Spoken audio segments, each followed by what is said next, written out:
Hi, it's Jade from Saddlebank, and today I'm here to meet Amanda from EvoEquine and Lucy, the equine fitter, and we're going to take a look at bridle fitting and look at the EvoEquine range and how it can help you and your horse. So let's go.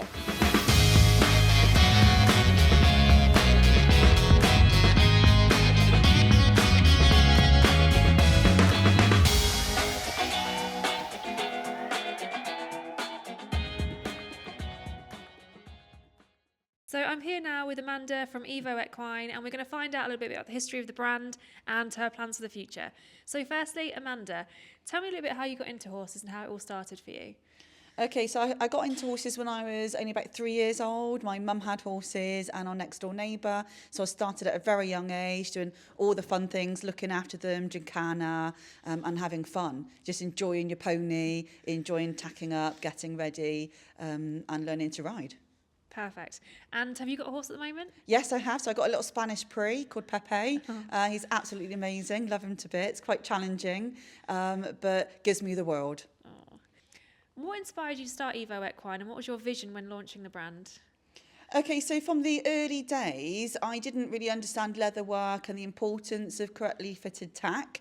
I was just what I call a mainstream rider, and I had a Clydesdale, and I couldn't get anything to fit. I ended up having a special bridle made, and I thought it cost me a lot of money. I was over the moon, went to a guest riding judge seminar, and he pulled me up and said, did I know my bridle completely did not fit my horse? And I was completely shocked because I trusted this company, thought that I paid all this money and it was custom made, and it clearly didn't fit my horse. So that really intrigued me into finding out and understanding why did this bridle not fit, because I just trusted the experts that come when I paid my money that this bridle was going to be the best for my horse, and I paid them. So that started my journey of understanding about templating, how the section should fit and why.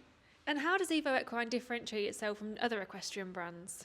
So originally when we started EvoEquine, we specialised in one bridle doesn't fit all, and we explored the difference between different breeds of horse. So like a Connie is going to be completely different to a thoroughbred, to a warm blood, to a draft horse.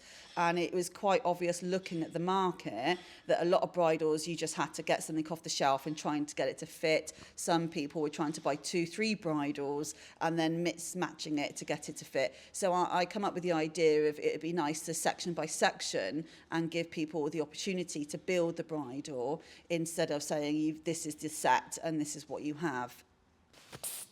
80% of you guys who are watching haven't hit subscribe. That means you're going to miss out on some amazing content and behind the scenes features. Hit the subscribe button now, followed by the bell, and you'll never miss a beat. And what does the name EvoEquine represent? To me, it's about quality, pride, customer service, going that extra mile for people. One thing that's very important to me is giving that personal touch. We're not just behind the scenes and we don't care. I love to hear from our customers. I'm always saying, show us your photos, let us know how you're getting on. And that's from the early rider, happy hacker, up to our international eventers that we have competing. I think every client is just as important to us and watching their success. And everybody's got a different measure of what their success is on their own journey. And was there a specific problem in the industry that your products aim to solve? So one of the issues with what people have is they're buying tack and then they're going home trying to fit it on their own. So one of the issues we wanted to address is supporting people, before they've purchased the tack, by having a clear measuring guide to help them. But I always say to customers, that isn't the final result. If you slightly mismeasure, it's not a problem. If once the bridle's on, we offer free virtual fitting, so we can book an appointment to have a look at the photos of the bridle on, we can have someone holding it and doing like a mini WhatsApp video, and then we talk the client through, and it's a start of the journey. So it doesn't matter if the headpiece isn't the right shape, we can see it on the horse and then we can guide where we're going to go from there. And it's very important that people realise some horses are longer and narrower, so then they fit into our what we call a fine horse line, and then we've got our warm bloods and our cobs that tend to be shorter in the head but broader across the nose. So customers don't always realise that, they just think a full size is a full size. Well, to us it's not. We we've broken it down to the breeds of the horses as well, to give it the best chance of fitting for that horse. Yeah, no, that's absolutely incredible. It's definitely required. I'd say people are so used to just buying off the peg and it just doesn't fit. Yes. And EvoEquine's known for its unique and ergonomic designs. Can you walk through the development of those bridles? So as we've touched on before, we offer a huge range of products from Shetland horses up to Shires and templating. So we spend about 6 to 12 months per new line coming out in product development. So that'll go from templating across the sizes, the breeds, the conformations of the horses, and then we go into product trials to make sure that with our key people that we use to try the products, that they're going to meet the expectations and we know where they're going to fall within the market. Then we speak to our fitters as well to educate them how this product is going to work, where it's targeted for, and then where we need to make adjustments on the product trials. Perfect. And price points, where are we at roughly price point wise with the bridles? We try to make it accessible for everybody, so it's very important to us that we have a range of prices starting from working bridles up to deluxe bridles, so everybody with their budget can afford the bridles. We also offer ex-demos bridles as well. We've got a marketplace, so if something's got a slight scratch or something on it that's hidden, we'll offer that for people, so everybody can achieve a really nice fitted bridle for their horse. And how do you balance tradition with innovation when designing new products? Okay, so that's really important, and sometimes there is a little bit of a barrier where I'm trying to design something maybe for hoys, showing horses, that the judges want something very traditional, but we're moving forward with the times to be more anatomical for the horses, so we have to try and stay within the limits of making it more comfortable for the horse, but not so it's so different that it's going to go away from what the judges are expecting on the horses. And what materials do you use and how do they enhance the comfort and fit for the horse? So we have a range of products that cover like people's different budgets and leathers. We tend to use Italian leather, full grain, and then we use neoprene padding on most of our bridles. So that's really good for shock absorbing, distributing the pressure of any bridles on the horse. And what kind of feedback have you received from riders using EvoEquine products? That's one of our most rewarding aspects of what we do, is hearing from our customers, and it really drives us to keep bringing out these new lines and adjusting things about how well their horses go now, how their teachers are saying what a difference of the horse's way of going, how the horses aren't itching their heads as soon as the bridle comes off, horses aren't bridle shy anymore where they were before, and just achieving that success then of the horse coming more through and better results in their eventing or their competing, as well as, like I said, the original happy hackers and things, just seeing their horses are more comfortable while they're out and about, not snatching the reins, etc. when they pick them up. Yeah, it is interesting because bridle fit is so important and so underrated. Like I say, I've just recently got my horse and he didn't like the first bridle I put on him, and then he started evading the bridle and everything like that. And even when you go to put on him, he's walking backwards, and you just know there's a sign. He doesn't like this bridle, but you've got to listen to those signs and obviously take the action to fix it. And especially using products like yours that really can customise that fit and get it right for the horse. Definitely, and we also speak to the customers before to see is there any issues that physios, vets have brought up, any ridden elements from themselves or teachers that have been highlighted before we fit any bridle, just to help that we can tailor the bridle to suit any of those sensitivities the horse will have. And that's a vital point of supporting the customer in helping their horse, because they're all individual. What suits one horse is not what's going to suit another, and how they personally fill in the bridle. And it's about listening to the horse and seeing how they respond. And can you share a customer success story from a horse who's benefited from your tack? We have many, which is amazing, and like I said, and that drives us forward to keep going and keep bringing out all these new designs. One of the really lovely stories we had lately was somebody that was so upset their horse had a lot of sarcoids all over and they were having laser treatment, but the horse needed to start ridden work, so we customised a headpiece with lower down padding to protect where the bridle was going to rest on the head, so she could start her ridden work, enjoying her horse again, while this treatment was going on, because before that she just couldn't ride her horse because normal leather work was aggravating the injury and the process. So that was really rewarding to give them that custom headpiece so that they could carry on their journey and have fun together again. And what common misconceptions do riders have about bridles, and how does EvoEquine address them? I think people are getting more aware now. I think originally years ago it wasn't such an important factor in your horse's training, and I think people now are becoming more aware of the importance of the difference a headpiece will make, or the correct noseband to old-fashioned strap down, put a flash on.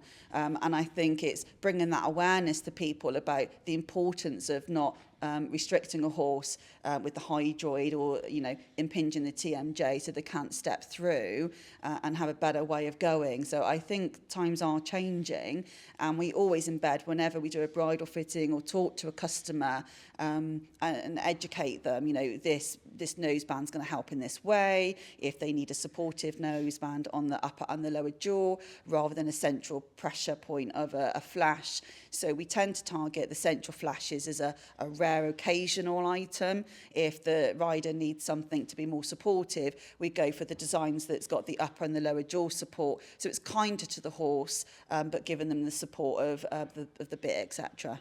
And what have been some of the biggest challenges in running EvoEquine, and how have you overcome them? One of the biggest challenges is having qualified fitters around the UK to help those customers that need somebody to turn up and take the lead on explaining about the different headpieces and how they're going to help their horse. So we have our own training school set up now, so we're training bridle fitters and bit fitters ourselves, which is amazing. We've got our own learning platform, so we're tailoring our fitters from the very beginning of their journey to understand the importance of the correct fit and the range that we offer. So then in turn, they're obviously around the UK, and we're also international now. So we've got fitters in Spain, Portugal, and we've got some in the US. So it's brilliant to see that we're not only within the UK now, we're internationally training our fitters that are then knowledgeable about the range of what we offer and supporting customers, everywhere. And what's the most rewarding part about running an equestrian brand? The most rewarding part for me is following people's journeys from the very beginning of meeting them. And we've only just started to do events. Last year we attended Badminton and Burley, and it really shocked me on how supportive people were coming to see us and taking that time to say hello, even if they weren't ordering that day, and telling me their stories in person. And I think that's just so important as a brand to have that support. And then people say, this is my third bridle, I can't wait to get this or that, and that they're just loving it. They're loving the quality and staying with us loyally. And where do you see EvoEquine going in the next 5 to 10 years?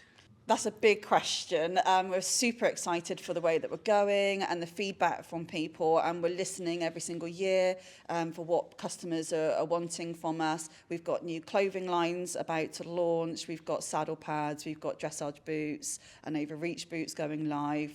We've got loads of things to bring to market this year, so we're super excited just to, again, enhance what we already offer and go that extra mile for our customers. And are there any new or exciting innovations in the pipeline? Yeah, we've got quite a few coming out. We've got some lovely jumping neck straps, and we've got some high-vis lines coming out to add on to what we already do. So we are market leaders already in the high-vis industry. We're now having our own lights made for us, which are being custom, and we're very, very excited about the effect that riders are already reporting to us. They're all embroidered with the highway code, so it's educating drivers as well how we want them to slow down and pass us, and the feedback from people have been absolutely outstanding. So we're super excited to see where that range is going to take us. So can we go and have a look at some of the product range? Yep, no problem at all. Perfect, let's do it. So Amanda, talk me through some of the products we've got here today. Okay, so these is a small selection of what we offer. This has been selected by the customer today for the bridle fittings on the horses we have. So we can go through the different headpieces that we felt may suit these horses. This headpiece is very popular. It's got the ear blocks here. It distributes the weight either side of the pole, and then it's got the open pole here. So this will alleviate pressure going over the pole and support. And then as you can see here, it's cut backwards. So this distributes a lot of the weight of the bridle because it's got quite a lot of padding, where sometimes you can have too much padding and that will go the opposite way. So it's a fine tune between distributing the weight and taking up some of the pressure to creating bulk. So it is a lot of research with us to make sure that we don't over pad things to make another issue. We've got headpieces like this, which are a lot finer and slimmer. So we call this our stallion headpiece. And as you can see, when we move it, it's a lot more delicate, so it's going to sit there. Very nice on thoroughbreds, stallions, etc., and horses that don't have a lot of room behind the ears. So we've got a delicate cutaway. This is very popular with the showing community because, as we talked earlier about the importance of being traditional but trying to be anatomical at the same time, we've put the padding here so it's quite discreetly there, but it's going to be more comfortable for the horse. So it's quite a traditional looking headpiece. Then we've got this one here, which is our Evo Universal, and it's more of an egg shaped on the top. So it distributes the weight here and it sits nice and quietly behind the ears. So it tapers nice and fine. And again, that's another one that's very popular with the showing community because from a side view, it's more delicate and discreet. So that one's very popular. We call it universal because it's got the centre to it and then comes down. There's not many horses that won't fit. So if someone's struggling, then the universal is a really nice headpiece. Then we can go into ones like this one, which is our Mark 1. And you can see here it's cut away a lot more at the ears. So this is very good with big ear bulbs on a horse that's got sensitivity over the pole, because it's got the open pole here. So when the horse picks up and raises itself and works into the frame, it's given a nice softness there rather than work into a leather contact. We've got this one here, which is our super slim curved headpiece. Very good for, again, a minimal look, not overpowering, but very big ear bulbs. So you can see as I pick them all up, how they're going to fit differently on the horses. This is a new headpiece we've got out. It's similar to the universal, but it's got flexion at the front and the back. So it's really nice and supple and moves. So that's nice on the bigger horses, the warm bloods, the cobs, not a fine, delicate horse. You can see on a connie, this would just be too much headpiece on one of those horses. We've got this one here, a nice fine headpiece, but you can start to see it's curved around the ear bulbs. We've got the pressure release here on the side and the support, but it's a more of a delicate headpiece. This is very good for horses that have a problem with the C1, C2, because it's going to help them. We've got a similar headpiece here, but you can see it's a little bit more presence. It's got the soft centre again, which is very popular. It's curved, so you've got the curve away at the base of the ears, and then the support from underneath. And then we've got our finer headpiece, which is a finer version of this one here. So it's very good for our finer horses, connies, thoroughbreds. And again, it allows the flexion and the twist, and it's a delicate curve. So you can see the difference between something like that to something like this one on the side view of how that's going to fit a completely different horse on the breeds that we have. So not only are we looking at the conformation of the horse, we're factoring in what a physio might have told us, a vet is going to say about a difficulty the horse might have, and how that's going to influence us on what headpiece we're going to choose and start off with at the beginning of our journey. Now, we can select what we think is going to be the best headpiece, but when the customer rides in that after several rides, we might tweak it again, because ultimately a horse has got their own preference as well of what they like to feel or not feel during their ridden time. Yeah.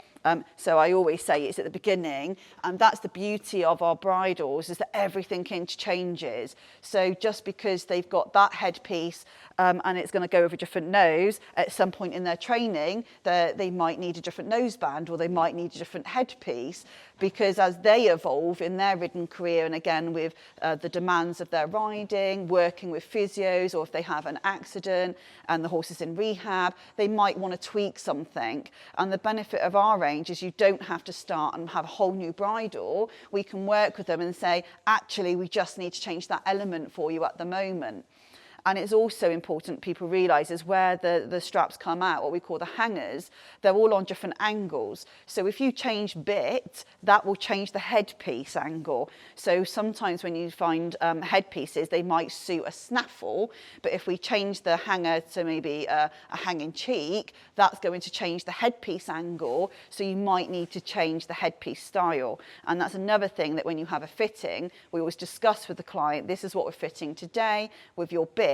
But if you change bit for any reason, get back in touch with us and we can check that we're still happy that's the best headpiece for you, because we might have to make adjustments to the headpiece because it's going to pull it on an angle, and that could give a back tilt pressure to that headpiece. And a lot of people don't realise that, you see. They think, oh, it's been fitted to my horse, that's it. It's not, because with working with their bit fitter, etc., they could change the setup that we've done, and therefore we might have changed what we would have recommended for that horse. And also the cheek piece length. If you've got a small ring, it's going to have a longer cheek piece, and if you go for, again, like a gag or a tom thumb or something, you're going to be needing a shorter cheek piece. Otherwise, you're going to adjust the fit of the bridle by raising that cheek piece up higher, and then your correctly fitting bridle very quickly becomes non-correctly fitted because your cheek piece is on the TMJ, etc. And we know we fitted it professionally. So again, it's about working with the customers and saying, this is how we fitted it today. If anything changes, get in touch, show us videos or photos, and we will help you. Some of these bridles, what we've got here today, this is what we call standard bridles, but then we've got other bridles we have, like the Emperor, that completely wings away from all the facial nerves. So if you've got a horse that might have, before you even had it, has got a sensitivity to nerve pressure, it might have had an injury in the field or the stable. So when you put a bridle on that lower part of the facial nerves, it doesn't like it. So by staying away from it, we can work our tag to make that horse as most comfortable as we can. And sometimes that isn't with the standard bridle. We might have to go out the box. And again, with the headpiece, we'll go for an open pole to take away the complete pole and hold the weight of the bridle on the side rather than pushing on the top. And some people don't realise when they put their bits on, the higher you pull up the bit, that not only does it change where that is within the bit grooves within the horse's mouth, it also makes like a wrench where you're pulling the headpiece lower and tighter as you crank up the bit. It makes this compression. So it's very important that we know that the bit isn't too loose and it's going to fall off, as in the bridle's going to slide off because it's not secure, but also that people aren't cranking the bits up high, and therefore it is making this pressure on the pole by sandwiching everything together, and understanding that when we pick up the rein contact, the bit moves in a different place to where it is when the horse is stood there. So it's working with the customers that, when we fit the bridles non-ridden, that they understand then when they start riding to work with their trainer if they need to go up or down a hole, to make sure that the bit is actually in the right groove within the horse's placement, to get the best out of their bridle. Because like I said, when you ride, everything moves around, and that horse's way of going, of what it likes, of working into that contact of leather, is completely different. Yeah.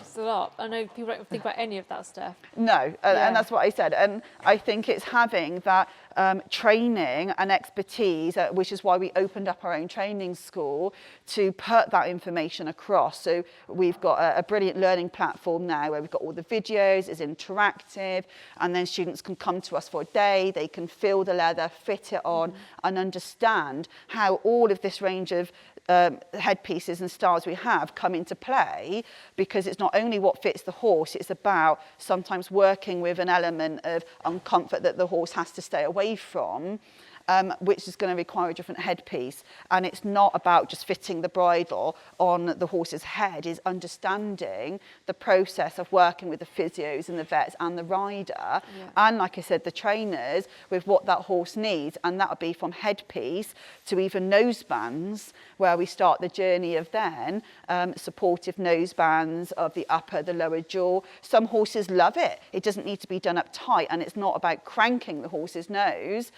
so they can't evade it, because as we know, then the horse doesn't work through properly, so people will get less marks, and the horse's way of going is effective. But some horses prefer more of like a hug feel, and they like the support for the bit of the upper and the lower jaw on a noseband like the double drop that we have here, than they would a standard cavesson. So it's about working with the customer and their supportive background with their physios and vets about what they want. Some horses obviously like something with no flash at all, and how that's going to sit completely different to something like the saffron here, that's a beautiful gel padding here, and it's tapered, so it's really nice and supportive on the front, but it tapers away here, which is going to not cause bit pressure. When the bit comes up, that you're not going to trap the bit. On some horses, they have not a lot of space between where the noseband sits and how their bit comes up. That's the issue I had. It was very sensitive here, and he just kept itching and he didn't like it, and it was just, there was just too much here bulk. and with the bit. Yeah, so we've got nosebands that are fine, and we've got some exciting new ones about to launch that are closer, come up, so they stay away from the molars. So horses that don't like that pressure, they're very fleshy inside with their tongue and their mouth, that they can't have this bulk, because if they have the bulk, it creates too much side pressure for them. And it's working. I said every noseband we have has its own place for where it's needed for horses. So it's not just, I like the look of that. We choose things specifically by listening to the customer, looking at the horse and seeing, okay, when they pick up the contact, how much space is there? And then we help discuss with the customer why we're recommending these, and trying to be as professional as we can to listen to what the customer's needs are, but also by recommending and choosing these are the best nosebands that we're going to say and why, so that when you leave, the customer knows this is what's going to suit their horse better, and not because, oh, I think that looks great on Susan's horse. You know, it does have a job to do on the horse, and we can all say a noseband is it's got no use, it's just to be there, and we have to have it to compete. But actually, there is more involved in a noseband, like I said, with removing the bulk and things. So a noseband, even done up loosely, can still affect a horse by being too bulky. And when you pick up that contact, it can pinch in between the lips and the noseband bulk, and then you can get sensitivities and sores. So it is understanding and listening, and like I said, and working. And that's what we pride ourselves in, is listening to the customer and the horses, because ultimately the horses have to be as comfortable as they can to perform. And that's what us as horse owners want, isn't it? We want our horses to be happy, comfortable, so we know with our scales of training we're going to get the best out of them that we can, and be confident that we're caring for them as best as we can provide. And you've got some amazing brow bands here, so can you tell me a bit more about them? So we have a wide range of brow bands. We have ones that clip on, that clip off, for people that maybe have to build the bridle on their horse because of the head shy, or an issue they've got going on. And we've got fine brow bands to mega bling brow bands, and we make them by hand, so we can make any colours that people want. These are the new ones out here. So these are 3-line ones with 8mm crystals. So you can see here, they just catches the light. So some of our customers like something really, really blingy, but then you might have the finer horse, like the thoroughbred, that would just be far too heavy on. So then we have these ones here, that is a single line, that were on that type of horse would just look absolutely amazing. And we set it on quite a nice thick leather here, so it doesn't bang around when the horse is riding, when you're riding your horse. So it's got quite quite a nice structure to it, because some of them are more like a chain and they literally just flop around all over the place. So we've worked very carefully to make sure that what we're providing is going to be the best for that horse and the customer. But we've got bling ones, we've got white stitch ones, we've got decorative ones, we've got hunter ones, padded. So literally you could go into the build a bridle section and customize your bridle as well. So some of our customers think, oh, I can just buy that bridle and that setup, and we try to say, no, we've just photoed and put those together. But actually you can have any brow band, of any nose band, of any headpiece, of any cheek, because some customers like to have billets on their cheek pieces, and some customers like to have buckles. So we've really opened up that it's your choice, it's your horse, it's your choice. Obviously we have to factor in the type of noseband and headpiece, but the configuration of what you put together is completely personal to you and your requirements. So shall we go and meet Lucy and learn how to fit a bridle? Yeah, no problem at all. Perfect. Hi Lucy, can you talk me through what you're looking for with the correct bridle fit? Sure. So this is Dylan, if I could just get you to hold him.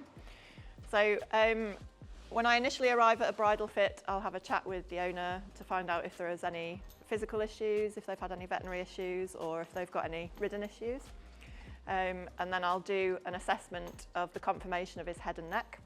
So things that come into play for bridle fit: the space between the base and the ear and the wing of the atlas, and the distance between the ears will decide your size and shape of headpiece. Then we've got the bottom of the ear here, the TMJ under here, and the ocular bone. For brow band choice, we take those three things into account. So horses' heads come in all shapes and sizes, as we know. The length of the face will denote the length that we need on the splits of the headpiece and also the arm of the noseband. Ideally, what we like to see is the buckles in line with the back of the eye or lower, so that they're not interfering with the TMJ area, which is a very sensitive area. Noseband wise, we like to have 2 fingers between the bottom of the noseband and the point of the cheek. The arm of the noseband needs to sit behind the facial crest and ideally in line with it, as we've got here. Cheek pieces obviously need to support the bit and need to carry the bit at the correct height in the mouth. Too high and you pull on the corner of the lip and potentially interfere with the molars. And too low, you potentially interfere with any tush teeth if the horse has them. So tightness of the noseband, always a contentious issue. Ideally, you should be able to get 2 fingers comfortably on the bridge of the nose underneath the noseband to give the horse enough room to move his jaw and swallow. And finally, the throat lash ideally needs to be about 4 fingers width away from the horse's face. If it's too tight, it can impede the breathing, particularly when the horse comes onto the bit in a contact. And too loose and it's going to flap around and not have any effect at all.